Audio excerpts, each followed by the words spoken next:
강렬한 햇빛도 잊을만 하면 오는 여름비도 단순히 여겼다간 큰 코 다칠 수 있다. 자극을 줄 수 있는 그러한 요소들이 여름엔 좀 많이 있거든요. 여름철에 탈모가 조금 진행되는 경향이 있습니다. 한낮의 직사광선은 말할 것도 없고요. 떨어지는 빗방울도 문제의 원인으로 의심받고 있는데요. 이른바 여름철 탈모주의보. 과연 어디까지가 사실일까요? 머리 빗기가 겁난다는 장순여 씨. 몇 년 전만 해도 이런 걱정을 하게 될 줄은 몰랐다고 합니다.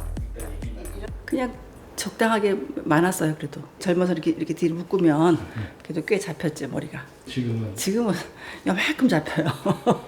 만큼뿐이 안 잡히니까. 아무리 더워도 머리를 묶지 못하는 이유. 두피가 훤히 들여다보일 정도로 탈모가 나타났기 때문입니다. 보여야 되는데 머리카락의 수가 줄어들수록 늘어나는 것도 있는데요. 기본적으로 이제 탈모 샴푸를 쓰고 어성초. 예, 손으로 문질문질.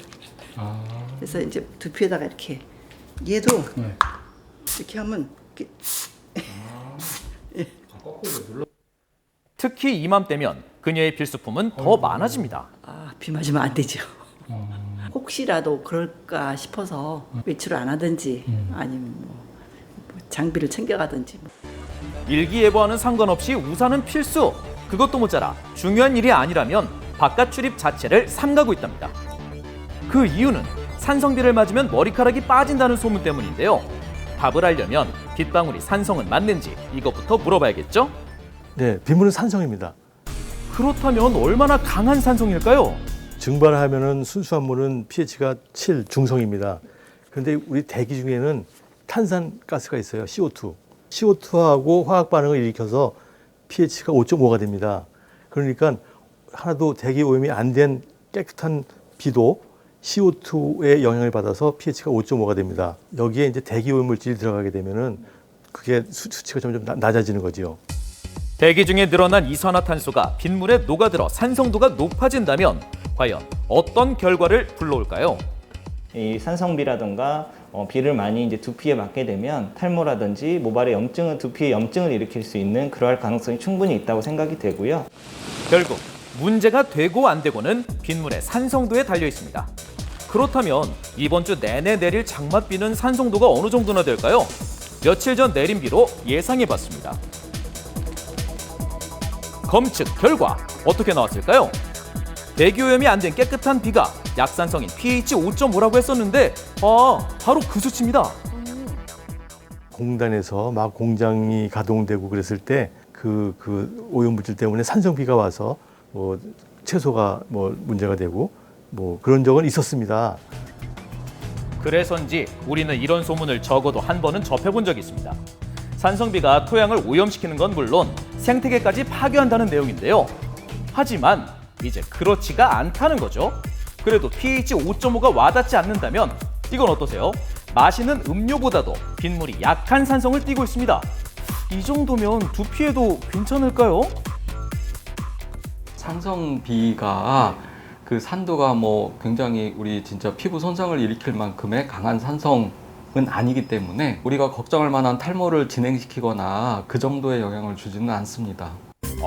산성비가 탈모를 유발한다는 걱정은 괜한 기우였네요. 하지만 비 맞는 게 여전히 꺼려진다는 사람도 많습니다. 여기엔 다 나름의 이유가 있는데요. 바로 미세먼지 때문입니다. 맞아요. 과연 소문처럼 빗방울에 섞인 미세먼지는 머리가 빠지는데 영향을 미칠까요? 비는 피하는 게 상책인지 물어봤습니다.